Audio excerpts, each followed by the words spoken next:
Operator pesawat nirawak tempur atau UAV dari Brigade Senapan Bermotor Pengawal Terpisah ke-38 yang tergabung dalam kelompok tempur Vostok telah melancarkan serangan terkoordinasi terhadap sejumlah target militer angkatan bersenjata Ukraina di wilayah desa Malinovka.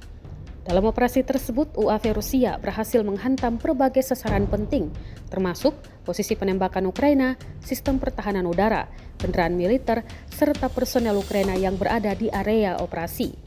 Rekamannya diunggah di Telegram Senin 9 Juni 2025.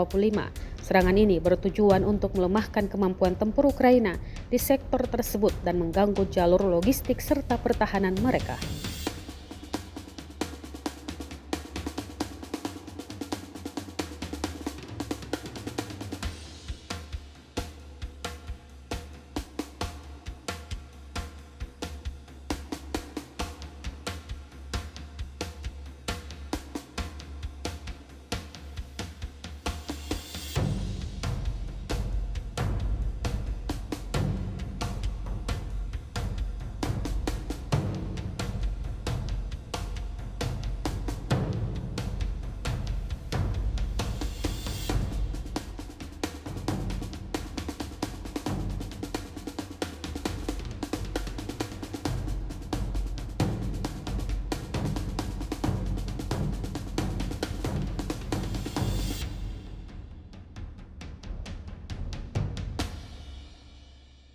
Download Tribun X sekarang, menghadirkan lokal menjadi Indonesia.